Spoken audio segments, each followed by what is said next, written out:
Why would anyone choose to voluntarily walk from Miami to Seattle and then take the long way? Indeed, walking 4,310 miles, more than 700 miles further than a direct route, was a conscious choice of a former foster child and a double adoptee. It was nothing compared to the walk through life of those who do not have a forever home. Here's Glenn K. Koster, Sr. with A Walk to Forever.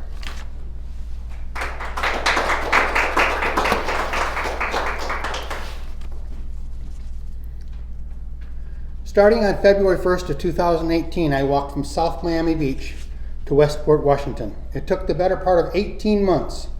Here's a look by the numbers. I had a slight interruption in Chadron, Nebraska. The 125 books you see up there is the number of books that my wife read along the road, waiting for me to catch up. My story, where does it start? Where does it end? In summary, I was abused, abandoned, adopted, abused, removed, readopted, redeemed, reconciled, and restored. My early years were a period of heartache. I was eventually left behind, the only one of 6 children at the time. I was immediately placed for adoption, 13 months later pulled out of that for abuse and neglect.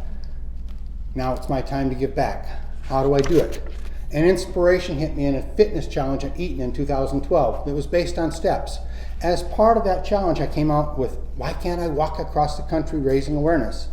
But if I wanted to raise awareness that it was a nationwide problem, I had to walk more than 4,108 miles. And so I set out. We had an inauspicious start. We settled into West Palm Beach the Saturday before I was supposed to start. We were in a church parking lot, and about 1:30 in the morning, here come sirens from everywhere. Guess what? 2 groups of girls had decided to have a fight in the church parking lot. We got started on Monday anyway. We met all kinds of weather. I had rain, especially going across the Mississippi River. We had a hurricane that came right behind us as I crossed through Alabama.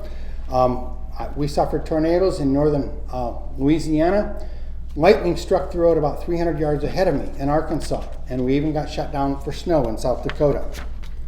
Mechanic failures were a way of life. Our generator failed, our water pump quit, we had a transmission line break, a fan belt gave up, and our battery died, and our parking brake system quit, causing us to take a break.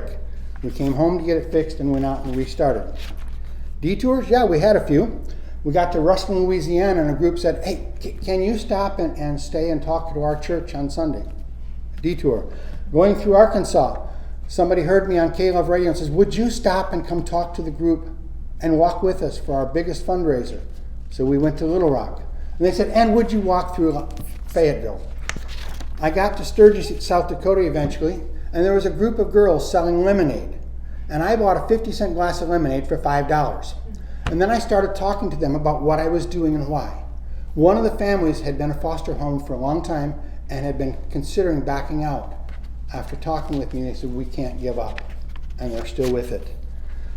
The scenery was beautiful. Whether it was the Florida beaches, which are much better than Washington beaches, if for no other reason than they're warm, to the Central Plains, to the mountains, to Cascades, the Rockies, the Olympic Mountains, you name it.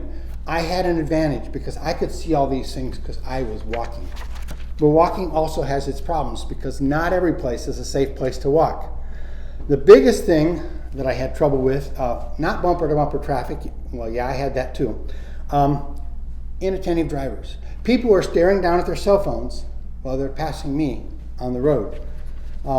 In Montana, I got shut down. Well, I'll get to that in a minute. We met some old friends along the way. This particular lady in the first picture was a friend of ours who walked with me for 3 days as I walked through Kansas. The other ones are some friends we met in Montana. We met friends along the way that are still following us and still talking to us, and it's been tremendous. What did I find along the road? I found license plates, one from every state that I walked through and some that I didn't. A brand new shovel, a machete, teddy bears, a new rubber mallet, baseballs, a baseball mitt, tools galore, 3 different CDLs, a driver's license, and a concealed carry permit. All of those went back to the original owner. I finally stepped foot in the Pacific Ocean on August 28 last year. As I walked out of that water, my wife handed me her keys and said, here, I'm retired. Now I'll drive only as a backup. So Did we accomplish the goal? By the best estimates, over 1 million people have heard my story of my life and of my walk. I always said if one family became a foster family or one child was adopted, it would be worth it. I know of at least 6 families that have become foster parents and 2 families that have stepped up and adopted, including one right here in Hutchinson. How did I do that? Over 50 different newspaper articles, speaking to churches along the way. I was on K-Love Radio multiple times. I was on NPR Radio multiple times. Virtually every church we stopped in, I spoke as the keynote speaker at 3 different potential foster parent gatherings. So yeah, I want to read one paragraph out of a story out of a letter I got from somebody here in Hutchinson. Meeting you so long ago and following your story on Facebook has kept the idea of fostering alive in me. And when I found out she was in the system, it made me easier for me to jump at the chance to provide a home for her. Hopefully her mom will get her back and things will be better for her in general. But if not, I plan to always be here for her. And they have since adopted her. What did we learn? Safety first. The sheriff's office in Montana said you cannot walk between East Glacier Park and West Glacier Park. It's too dangerous. There was no place for me to walk.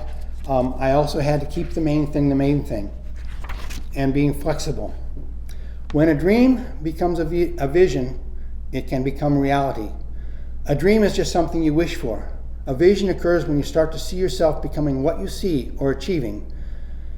Reality is the victory. My dream was to walk all the way. My hope is that your dream is to make a difference in the life of a child. I learned that it all starts with planning. I walked first across Kansas from Oklahoma to Nebraska. That was in 2014. It took a year to plan that. Then I walked from Missouri to Colorado. It took 2 years. This journey took 5 years to plan. But I had to be flexible. What's next for me? I am a published author and I will continue to write. I continue to serve with Life Outreach here in town and with the Kairos Prison Ministry. I love to speak anywhere, anytime, particularly about foster care and adoption. I'm a certified John Maxwell leadership trainer, and I am a pastor, author, credentialed here in Kansas.